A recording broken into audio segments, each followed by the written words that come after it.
मंडळी 2 महिने झाले संतोष देशमुख हत्ये प्रकरणातला आरोपी आंधळे अजून सापडलेला नाहीये।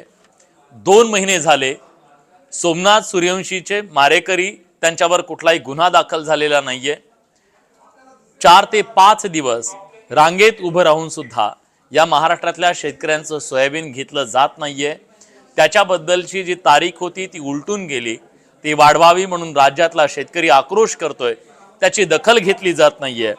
सामान्य माणूस आज सरकारी यंत्रणेच्या दारावर त्यांच्या उमऱ्यावर आपले पाय झिजवतोय, पण त्याची कोणी दखल घेत नाहीये। पण महाराष्ट्रात एका माजी मंत्र्याचा मुलगा हरवतो काय, तो रुसून जातो काय, आणि तो रुसून गेलेला मुलगा परत आणण्याच्यासाठी पोलिसांची यंत्रणा, विमान यंत्रणा यासह सगळ्या यंत्रणेला कसं कामाला लावलं जातं याच्याबद्दलचं एक भीषण असं वास्तव समोर आलंय। आणि या महाराष्ट्रामध्ये सत्तेचा दुरुपयोग केला जातोय का, त्याचबरोबर आपली पॉवर जी आहे, पैशाचा पॉवरचा दुरुपयोग केला जातोय का, इथली यंत्रणा आपली बटीक बनवली जातीये का, हा सवाल निर्माण झालाय। आणि त्याला कारण ठरलंय राज्याचे माजी मंत्री असलेले, विद्यमान आमदार असलेले तानाजी सावंत यांनी जे कृत्य केलेलं आहे ते कृत्य। आता या सगळ्या प्रकरणामध्ये काही गंभीर सवाल निर्माण झालेले आहेत, ज्याची उत्तरं आज तानाजी सावंत यांनी देणं गरजेचं आहे। कारण प्रश्न त्यांच्या घरापुरता मर्यादित नाहीये। काल ज्या प्रकारची सनसनाटी निर्माण करण्याचा प्रयत्न त्यांच्याकडून झाला त्याच्याबद्दलचं उत्तर त्यांच्याकडनं मिळणं अपेक्षित आहे, ते अजून मिळालेलं नाहीये।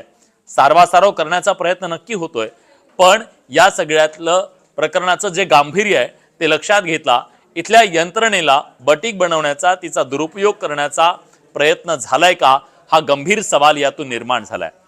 आता ज्यांना हे प्रकरण माहीत नाहीये त्यांच्यासाठी आपण सांगूया की हे प्रकरण नेमकं काय झालं काय। तर बघा, आमदार महोदयांच्या घरामध्ये त्यांना 2 मुलं आहेत, तानाजी सावंत यांना 2 मुलं आहेत। त्याच्यातला जो लहाना मुलगा आहे तो घरातून निघतो, आपल्या ड्रायव्हर सोबत तो निघतो गाडीतून, तो विमानतळावर जातो। ड्रायव्हर त्यांना घरी फोन करून सांगतो की आपला मुलगा हा विमानतळावर गेलेला आहे। त्याच्यानंतर तानाजी सावंत धावत धावत विमानतळाला येतात, पोलीस स्टेशनला जातात आणि माझा मुलगा त्याचं अपहरण झालंय असं सांगतात। एक निनावी कॉल पोलिसांना येतो आणि त्याच्यानंतर हे सगळं प्रकरण घडत जातं। चौकशी केल्यानंतर कळतं की एका स्पेशल चार्टर्ड प्लेननं त्यांचा मुलगा त्याच्या 2 मित्रांसह बँकॉकच्या ट्रिपवर गेलेला आहे।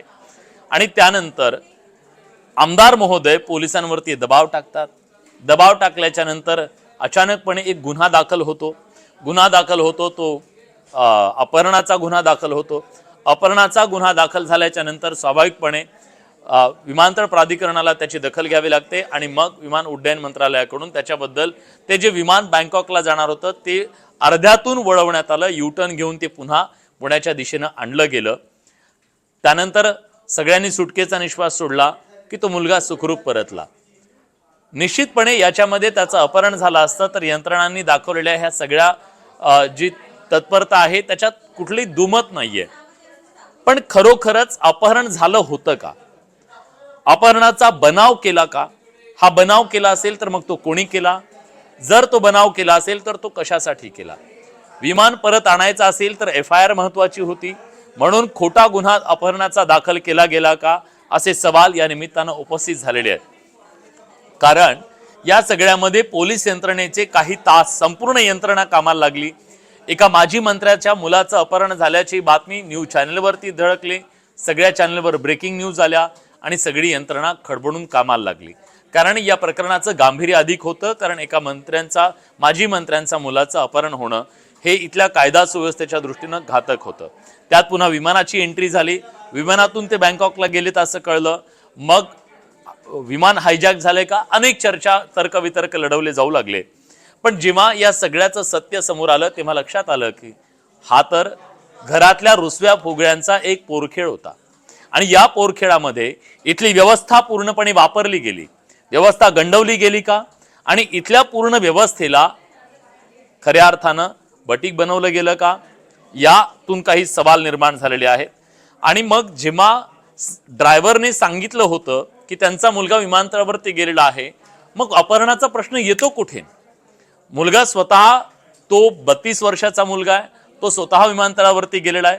मग अशा वेळी विमानतळावर त्याच्या अपहरणाची ही बाब आली नेमकी कुठून? सांगितलं गेलं की पोलिसांना एक निनावी फोन आला। निनावी फोन कोणी केला हे कळणार आहे का? ज्याने निनावी फोन केला तो खोडसाळपणा होता की ते एका पटकथेचा भाग होता? त्याचं विमान परत बोलवण्यासाठी हा निनावी फोन केला गेला का? आणि तो निनावी फोन करून मग त्याच्या आधारे खोटी कंप्लेंट दाखल केली का? हा तपासाचा भाग आहे। पोलीस तपासामध्ये मग जेव्हा ही गुन्हा दाखल केला गेला त्याचा फिर्यादी कोण होतं, आरोपी कोण होते, हे सगळे प्रश्न आहेत। या सगळ्या प्रश्नांची उकल होणं गरजेचं आहे। केवळ आता त्याचा मुलगा सापडला म्हणून नाहीये, तर याचं गांभीर्य का महत्वाचं आहे? खरं तर अनेक जण म्हणतात की लाखो रुपये त्याच्यासाठी गेले, एका ट्रिपचं इतके लाख 67 लाख रुपये त्याचा खर्च आला वगैरे वगैरे, ते कुणी पे केले, कसे पे केले, हा मुद्दा वेगळा आहे। पण या सगळ्यातनं तुमच्याकडे सत्ता आणि पैसा असेल तर तुम्ही इथली यंत्रणा कशी करा वाकवू शकता हे यातून समोर आलंय का? यंत्रणा खरोखरच इथली वाकवली गेली का? खरं तर विमान एखादं अर्ध्यातून थांबवणं, ती परत आणणं इतकी सोपी गोष्ट आहे का? मग ती सोपी का झाली, कशाच्या बळावर झाली? मग त्याच्यासाठी जो बनाव केला गेला त्या बनावात कायद्याच्या आधारात बसतो का? कायद्यानं त्याच्यावरती काही कारवाई होऊ शकते का? घरगुती रुसवे फुगवे अशा पद्धतीनं इथल्या व्यवस्थेला वापरण्याच्यासाठी उद्योग केलं गेलं का, हा सवाल आहे। आणि या सगळ्या प्रश्नातून खरं तर जो सत्तेचा आणि पैशाचा दुरुपयोग झालेला आहे का, याची चौकशी होणं गरजेचं आहे। त्यामुळेच या प्रकरणातून जे काही मूलभूत सवाल निर्माण झालेले आहेत त्या सगळ्या प्रश्नांची उत्तरं आज राज्याचा मंत्री राहिलेल्या आणि आज लोकप्रतिनिधी असलेल्या तानाजी सावंत यांनी महाराष्ट्राला देणं गरजेचं आहे। त्यांच्या घरात नेमकं काय झालं, वाद काय होता, याच्याशी महाराष्ट्राला देणं घेणं नाहीये। त्यांनी घरात एकमेकांवर रुसून फुगून बसावं, पण अपहरणासारखा गंभीर गुन्ह्याची जी नोंद करण्यात आली, खरं तर त्याची पटकथा कोणी लिहिली का, ती खोटी पटकथा होती का, हे पोलीस तपासातून समोर येणं गरजेचं आहे। कारण त्याच्यासाठी त्या एका गुन्ह्याच्या नंतर सगळी यंत्रणा इथं कामाला लागलेली आहे आणि यंत्रणेचा लाखो तासांचा वेळ बघा, प्रत्येक यंत्रणेत असलेला प्रत्येक माणूस त्याचा वेळ सुद्धा याच्यात खर्ची पडलेला आहे। 3 तास ही सगळी अख्खी यंत्रणा त्याच्यासाठी काम करत होती। मग या सगळ्याचा जो काही दुरुपयोग झाला असेल तर त्याची चौकशी करून त्यांच्यावर कारवाई होणार आहे का, हा सवाल आहे। खोटा गुन्हा दाखल करणं याला कायद्यामध्ये काही तरतूद आहे का, आणि तसं असेल तर या सगळ्या प्रकरणाची चौकशी करून दोषी असतील त्यांच्यावर कारवाई करणं गरजेचं आहे। कारण आता गैरसमजातून हे सगळं झालं म्हटलं जात आहे, पण गैरसमजातून झालं असं सांगून हा प्रश्न सुटणार आहे का? कारण आपल्याकडे सत्ता आहे, पैसा आहे, याचा अर्थ त्याचा वापर कशा पद्धतीने करायचा आणि इथली यंत्रणा सुद्धा कशी या सगळ्या धनदांडग्यांच्यासाठी कामाला लागते, वागते, हे या निमित्तानं समोर आलेलं आहे। सामान्य माणसासाठी मात्र या यंत्रणेच्या निगरगट्ट कातडीवरची माशी सुद्धा हलत नाही। मग अशा वेळी या धनदांडग्यांसाठी यंत्रणा कशी वागते, हा सवाल आज सामान्य माणसाच्या मनात निर्माण झालेला आहे। या सगळ्या प्रश्नांची उत्तरं देणं गरजेचं आहे। आशा करूया लोकप्रतिनिधी आहेत तानाजी सावंत, ते समोर येतील आणि या सामान्य माणसाच्या मनात निर्माण झालेल्या प्रत्येक प्रश्नाचं उत्तर देतील। जेव्हा सोशल मीडियावर आज सगळेजण संताप व्यक्त करतायत, या संतापाची दखल घेतली जाईल। सरकार सुद्धा इथलं सामान्यांसाठी आहे, धनदांडग्यांसाठी नाही, हा मेसेज सरकार देईल अशी आशा करूया। आणि आज या स्पेशल व्हिडिओमध्ये आपण इथेच थांबतोय, पण याच मुद्द्यावर आहे आमचा आजचा बडे मुद्दे। तो बडे मुद्दे बघायला विसरू नका। रात्री 8 वाजता न्यूज 18 लोकमतवर।